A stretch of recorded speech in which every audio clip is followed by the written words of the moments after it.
Hello বন্ধুরা, কেমন আছো তোমরা? আশা করি তোমরা সবাই ভালো আছো। আর তোমাদের সাথে আজকে দেখো অনেক রাত্রি হয়ে গেছে, আমার মেয়ের আমি খাইয়ে দাবিয়ে কিন্তু ঘুম পাড়িয়ে দিয়েছি।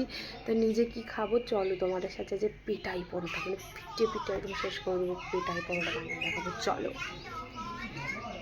তো দেখো এখানে কিন্তু আমার ময়দাটাকে ভালো করে মাখানো আছে, তো আমি আর বেশি কিছু করব না, এই ময়দা মাখানোটা দিয়েই করব। তো দেখো বন্ধুরা, এখানে কিন্তু আমি ভালো করে একটা লেচি নিয়ে নিয়েছি। তো আস্তে আস্তে দেখো আমি কি প্রসেসে এক একটা করে করছি। তো এইভাবে বাড়িতে বানালে কিন্তু খুবই টেস্টি হয়।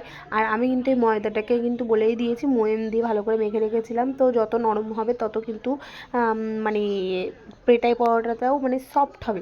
এটা পেটাই পরোটা নাম কেন জানো? এটাকে পিটিয়ে পিটিয়ে পেটাই পরোটা করতে হয়। তো দেখো ভালো করে কিন্তু আমি লেচিগুলোকে মানে কেটে নিয়েছি। তো তোমরা এরকম চাউমিনের মতো করে বা চাউমিনের মতো একটু মোটা মোটা করে সরু সরু করে কেটে নেবে চাকু দিয়ে, তেল দিয়ে। তারপরে কিন্তু আমি এটাকে, তেলটা যদি না দাও না তাহলে না আবার সব একসাথে জুড়ে যাবে, তখন তুমি লেয়ারটা পাবা না। তখন লেয়ারটা পাওয়ার জন্য ভালো করে একটু তেলটা দিয়ে তারপরে ঘুরিয়ে ঘুরিয়ে দেখেছো আমি একটা ডো রেডি করে নিয়েছি। তো এইভাবে আরও 3-4টে ডো আমাকে এইভাবে রেডি করে নিতে হবে। তো আমি সেটাই করছি, একটা একটা করে ডো আমি রেডি করে নিচ্ছি।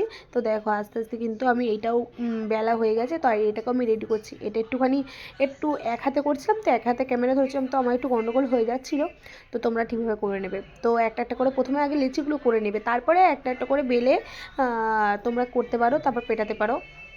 যাই হোক, একটা একটা করে প্রথমে এরকম একটা একটা করে আমি লেচি করে নিচ্ছি, তাহলে করতে পরে সুবিধাটা হবে।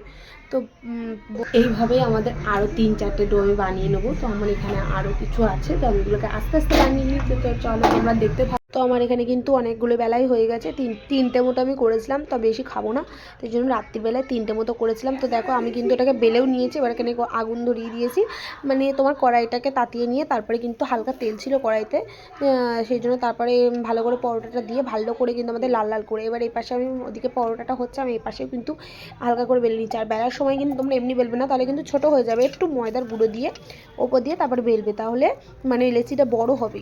আর যত ছোটো হবে তত কিন্তু মানে তুমি কড়াইতে দিলেই মানে ছোটো হয়ে যাবে লেচিটা, মানে বেলানোর এটা। তারপর দেখো আস্তে আস্তে কিন্তু পরোটাটা আমার লাল লাল করে ভাজা হয়ে যাচ্ছে। এবারে কিন্তু মেন প্রসেস, লাল লাল করে যত ভাজতে পারবে তত ভালো। দেখেছো আস্তে আস্তেই বোঝা যাচ্ছে আমাদের লেয়ারটা। এবার যখন এটাকে আমি মারবো তো তখনই তোমরা বুঝতে পারবে। এবারই দেখো আমি কি জোরে জোরে মারছি, আমার কিন্তু হাতে খুবই ব্যথা করছিলো, গরম গরমই কিন্তু এটা সঙ্গে সঙ্গে মানে এরকম করে করে মারতে হবে, নাহলে কিন্তু লেয়ারগুলোও খুলবে না, আর সুন্দর করে মানে পেটাই পরোটার মতো দেখতেও লাগবে না। তো অনেকে পেটাই পরোটা করে ছিঁড়ে ছিঁড়ে বিক্রি করে, যাই হোক সেগুলো অনেক বড় হয়। এবার বাড়িতে যদি তোমাদের পেটাই পরোটা খেতে ইচ্ছা করে তো ছোটো ছোটো করে এরকম করে বানিয়ে নিতে পারো। তো শুধু পরোটা ভালো লাগে না, একটু এরকম পেটাই পরোটা একটু লেয়ার হবে, তো তো সেগুলো খেতে একটু বেশি ভালো লাগে। তো দেখো আমি কিন্তু একটা পেটাই পরোটা আমার রেডি, এটাও দেখাচ্ছি। আর এই দেখো আমি কিন্তু আর একটা পেটাই পরোটা আমি করতেও শুরু করে দিচ্ছি, এটা ভাজা হয়ে গেছে লাল লাল করে। দেখো আমি একটা বাড়ি মেরেছি কি তাতেই 2-3টে লেয়ার মানে খুলে গেছে, আমার হাতে কিন্তু খুব লাগছিলো, তাই আমি সেটাকে তোমাদের দেখাচ্ছিলাম, মানে হাতের এই সাইডের তালুটাতে খুব লাগছিলো। তো ভালো করে না পেটালে দেখো আমি আস্তে আস্তে করে পিটিয়ে নিচ্ছি, দেখেছো এবার লেয়ারগুলো কতটা খুলে গেছে, লাগছে না পেটাই পরোটার মতো, লাগছে না দোকানের মতো। তো দেখো এইভাবে কিন্তু আস্তে আস্তে করে বানিয়ে নিতে হবে। তো দেখো আমার কিন্তু এখানে কমপ্লিট, আমি 3টে পেটাই পরোটা মানে 3টে পরোটাকেই পিটিয়ে নিয়েছি। যাই হোক, আমার রাতের খাবারটা তোমরা দেখতে পাচ্ছ, এই যে আমার সুন্দর রাতের খাবার। তো আমি একটুখানি খেয়ে টেস্ট করছিলাম যে ভালোই লাগছিলো।